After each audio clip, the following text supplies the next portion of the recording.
नमस्कार, आप देख रहे हैं राजस्थान की बात। और आज जिस विषय पर चर्चा हम करेंगे वो है राजस्थान के अंदर जिस तरीके से धार्मिक उन्माद एक बार फिर से निकल के आया है। अभी एक धार्मिक यात्रा पर एकादशी में पथराव कर दिया गया। अगले दिन जब मुहर्रम का जुलूस निकल रहा था तो उसका रास्ते को लेके विवाद हो गया। तिरंगे पे अशोक चक्र नहीं था, इसको लेके विवाद हुआ। राजस्थान ने पिछले साल की अगर हम बात करें तो पिछले साल भी यही समय था जब राजस्थान त्योहारों की तरफ बढ़ रहा था। नवरात्रे के बाद दशहरा और दिवाली, तो इस तरीके का उन्माद जो था वो देखने को मिला था। और पिछली साल राजस्थान में इसी समय लगभग पूरे प्रदेश के अंदर धारा 144 लागू थी। डीजे बंद कर दिए गए थे, ढोल नगाड़े नहीं बजाए जा सकते थे। आज एक बार फिर राजस्थान उसी दिशा में बढ़ रहा है। इस पर चर्चा करने के लिए मेरे साथ भारतीय जनता पार्टी से श्याम सुंदर झा हैं और मेरे साथ कांग्रेस से मौजूद हैं भरत मेघवाल। इनसे चर्चा करेंगे और जानने का प्रयास करेंगे कि इस धार्मिक उन्माद का अब जिम्मेदार कौन है। शुरुआत भारतीय जनता पार्टी के साथ में कर रहे हैं क्योंकि इनकी सरकार है और जवाबदेही श्याम सुंदर जी आपकी सरकार की बनती है। पहले आपने ये कह के पीछा छुड़ा लिया था कि कांग्रेस तुष्टीकरण की राजनीति कर रही है, अब जिम्मेदार कौन है? देखिए, जो पिछली सरकार की जो तुष्टीकरण की नीति रही है उसका कहीं ना कहीं प्रभाव अभी भी थोड़ा बहुत कहीं बाकी है, देखने को मिल रहा है। लेकिन आप ये देखिए कि जिस प्रकार से पिछली सरकार में जो इस्टेब्लिश, आप देखिए मेवात में किस प्रकार से एक उद्योग पनपा साइबर क्राइम का, जिसको जड़ से ख़त्म करने के लगभग कगार पे हैं हम लोग, और जहाँ करोड़ों की ठगी होती थी पूरे देश में, और ये उद्योग पिछली सरकार ने पूरी तरह से स्थापित कर दिया था, उसको पूरी तरह से अब ख़त्म किया जाने के कगार पे हैं ही। और उसी प्रकार जहाँ करौली दंगे ले या प्रदेश के कई ज़िलों में विभिन्न भीलवाड़ा ले, कई जगहों पे दंगे हुए, और उसको देखते हुए अभी भी उसका कुछ प्रभाव है। लेकिन आप निश्चित मान के चलिए कि ये भी धीरे धीरे सारी जो धार्मिक उन्माद जो इस प्रकार से देखा गया है उन चीज़ों को ख़त्म किया जाएगा। किस तरीके से किया जाएगा साहब? ये तो अभी एक यात्रा निकली, पथराव हो गया, रास्ते के ऊपर विवाद हो गया, तिरंगे के ऊपर विवाद हो गया। उदयपुर के अंदर एक बच्चे की इसी आपसी कहासुनी में एक बच्चे की जान चली गई है। हम बात करें तो जयपुर के अंदर एक आदमी की जान चली गई है। लोगों का मानसिक स्तर जो है, पेशेंस लेवल जो है वो घटता जा रहा है। आप इसको क्यों नहीं सही कर पा रहे? 10 महीने में इतनी घटना है। देखिए, जो वही मैं बता रहा था, पिछली सरकार में जिस प्रकार से तुष्टीकरण की नीति थी उसका कहीं ना कहीं जो भाव है अभी भी कहीं ना कहीं थोड़ा बहुत है। लेकिन आप ये मान के चलिए कि उसका लगभग 70% ख़त्म हो चुका है। 30% जो है उसको सरकार पूरे गंभीरता से ले रही है, और वो भी बिल्कुल जीरो टॉलरेंस की सरकार है। भजन लाल जी मुख्यमंत्री गंभीरता से लेते हैं सारे विषयों को, और इसको निश्चित ही जल्द ही पूरी तरह से ख़त्म किया जाएगा। भजन लाल जी साहब गंभीर मुख्यमंत्री हैं, गंभीरता से लेते हैं चीज़ों को। आपके द्वारा जो किए गए काम है सरकार में पिछले 5 साल में, उसका पोस्ट कोरोना इफेक्ट अभी तक है जो जा नहीं रहा है। देखिए, अगर मुख्यमंत्री जी गंभीरता से लेते तो विधानसभा की पटल पर ये जवाब नहीं आता कि भरतपुर जो कि गृह राज्य है, हमारे मुख्यमंत्री जो कि खुद गृह मंत्री है, उस दूसरे नंबर पर है क्राइम के अंदर। रही बात दूसरी, आपने जब ओपनिंग स्टेटमेंट में इनसे बात की तो आपने कहा कि आज आपकी सरकार है और आपकी जिम्मेदारी बनती है। पिछले 9 महीने हो गए। कानून व्यवस्था एक ऐसी चीज़ होती है जहाँ पर जो सरकार वर्तमान में होती है त्वरित गति से न्याय दिलाने का काम करती है। कांग्रेस की सरकार में जब इस तरह की कोई घटनाएं घटित हुई तो यही भारतीय जनता पार्टी है जिन्होंने तुष्टीकरण का नाम दिया।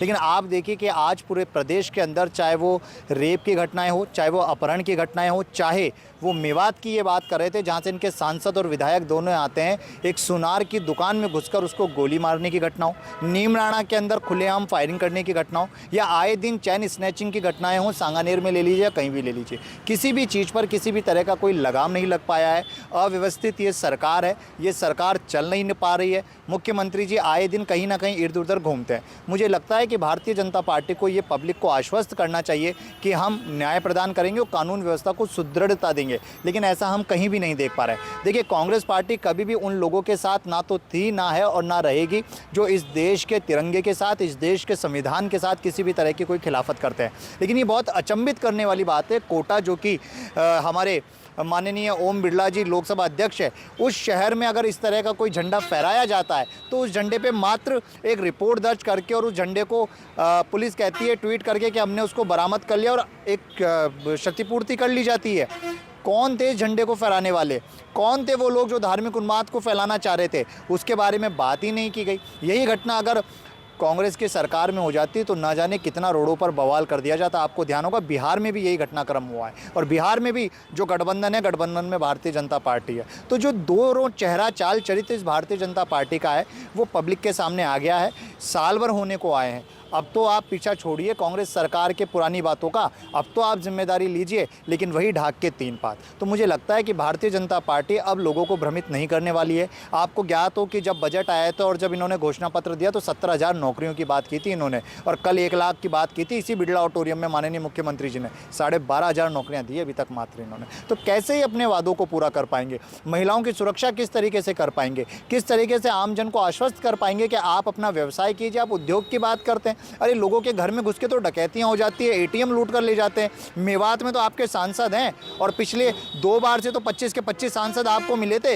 लेकिन जनता ने आपको आईना दिखा दिया। और माननीय सुप्रीम कोर्ट ने कल जो सबसे बड़ा एक डिसीजन दिया, आप ये मानिए कि जिस तरीके से जाति समुदाय वर्ग विशेष के नाम पर बुलडोजर चलाया जाता था, ये मानवता का कुठारघात था। ये किसी घर को ढोने से आप किसी क्राइम को नहीं रोक सकते। अगर किसी घर के एक सदस्य ने अपराध किया है तो आप उसकी पूरी सजा उसके परिवार को दे रहे हो। आप कानून पर रोड पर आकर क्या कार्यपालिका न्यायपालिका से बड़ी हो रही है? लेकिन कल माननीय सुप्रीम कोर्ट ने जो कहा उससे ये साबित होता है कि पूरे देश के अंदर जो बुलडोजर राज भारतीय जनता पार्टी चलाकर लोगों की ये कह रही थी कि मैं अब न्याय दिलाने आ गई हूँ, उस पर माननीय सुप्रीम कोर्ट ने रोक लगाई है। और ना जाने ऐसे कई ऐसे डिसीजन माननीय सुप्रीम कोर्ट ने, चाहे वो इलेक्ट्रल बॉन्ड रहा हो, चाहे वो यूपी के अंदर रहा हो, या आरोपियों के ईडी सीबीआई का रहा हो, हर बार भारतीय जनता पार्टी को आईना दिखा दिया कि संविधान से बड़े आप नहीं है। मानवता पे कुठाराघात की आपने बात की, तो शास्त्री नगर में जो स्वामी के साथ हुआ वो नहीं था क्या? देवव्रत जो एक 14 साल का बच्चा था वो अपनी जान से हाथ धो देता है, तो वो मानव अधिकार के ऊपर कुठाराघात नहीं है क्या? देखिए, कोई भी सरकार, उसका निर्णय जो है वो निर्णय कानून सम्मत होना चाहिए। हमारी सरकार के अंदर अगर कोई भी कार्रवाई की गई हो या कांग्रेस को ऐसा क्यों, ऐसा केवल एक ही पक्ष के लिए मानवाधिकार की बात क्यों याद आती? नहीं, देखिए, कांग्रेस ने कभी इस तरह का कोई कृत्य नहीं किया जिससे आम पब्लिक को नुकसान हो। अगर आपको ज्ञात हो तो ध्यान हो आपको वीरांगनाओं को लेकर किरोड़ीलाल मीणा जी किस तरह से उन्होंने घटनाक्रम किया था, और तब माननीय मुख्यमंत्री जी ने कहा था कि देवर को नौकरी नहीं दी जा सकती, कानून सम्मत नहीं है और हम ऐसा नहीं करेंगे। और किस तरह भारतीय जनता पार्टी ने इसी विधानसभा की रोड पर किया था। परसों आपको ध्यान है उसी देवर के खिलाफ मुकदमा दर्ज हुआ है मारपीट का और थप्पड़ों का। तो कांग्रेस पार्टी सोच समझ के दूरदर्शी वाली पार्टी है। कांग्रेस पार्टी राजनीतिक रोटियां सेकने का काम नहीं करती। कन्हैयालाल हत्याकांड को 2 साल हो चुके हैं, 2 आरोपित जमानत पर आ गए, सजा मिलने की तो छोड़िए, आप आरोपित जमानत पर बाहर निकलते जा रहे हैं। चलाइए ना बुलडोजर। पिछले 9 महीने में कितना घटनाक्रम हुआ, चलाइए ना बुलडोजर। उदयपुर में एक दलित व्यक्ति के पिता को और पुत्र का गला रेत दिया था, तलवार से काट दिया था, 1 घंटे तक पुलिस नहीं पहुंची। क्या आपने चलाया वहां पर बुलडोजर? आप नहीं चलाएंगे। क्यों? क्योंकि आप जाति धर्म और समुदाय देखकर बुलडोजर चलाते हैं। सब सारे सवाल आपके सामने आ गए, देखिए कैसे करें? मैं बताऊं आपको, अभी ये बात कर रहे थे जाति समुदाय और धर्म की बात करते हैं। तुष्टीकरण तो स्पष्ट है कि जिस प्रकार से प्रतिबंधित संगठन को कोटा में रैली की वो मिल जाती है आज़ादी कि आप रैली निकाल सकते हैं, उसकी अनुमति मिल जाती है, और किस प्रकार से जो धार्मिक यात्रा निकलती है उसके लिए आप डीजे नहीं बजा सकते। अब तो आपकी सरकार है साहब, अब आप रोक लगा देना, आप मत निकलने देना रैली। लेकिन आपकी सरकार के अंदर भी क्या इस बार हिंदू धर्म त्योहारों पर डीजे नहीं बजेगा, धारा 144 लगेगी? हम उस दिशा की ओर बढ़ रहे हैं क्या? नहीं, बिल्कुल नहीं। आप ये निश्चित मान के चलिए, जो भी शोभा यात्रा निकलनी है हिंदू धर्म की निकलनी है, डीजे भी बजेगा, और 144 तो आप सोच ही नहीं सकते कि उस पर लगाया जाएगा। पूरी आज़ादी से अपने त्यौहार मनाएं, और मैं आपके माध्यम से आश्वस्त करता हूं पूरे प्रदेश के लोगों को अपनी शोभा यात्राएं निकालें, और अपने जो निकली थी ना साहब, अभी एकादशी की शोभा यात्रा निकली थी 12 के अंदर, 2 दिन तक ठाकुर जी इंतजार करते रहे ज़मीन पे बैठकर। ऐसी यात्राओं का फिर फ़ायदा क्या होगा अगर ऐसे ही निकालनी है तो? जी देखिए, कुछ जगहों पे जिस प्रकार से धार्मिक उन्माद की जो चीज़ें सामने आई है उसकी वजह से कहीं कुछ रुकावटें आई है, तो उसको ठीक करने की कोशिश की जा रही है। बाकी पूरे प्रदेश में सभी जगह पे यात्राएं निकली है। अभी रामदेवरा जी की यात्रा निकली है और सावरिया सेठ जी की यात्रा निकली, सभी तरह की यात्रा निकल रही है, कोई दिक्कत नहीं है, सभी जगह अच्छा। अभी खाटू श्याम जी का मेला भरने वाला है, निश्चित मान के चलिए कि अच्छा रहेगा।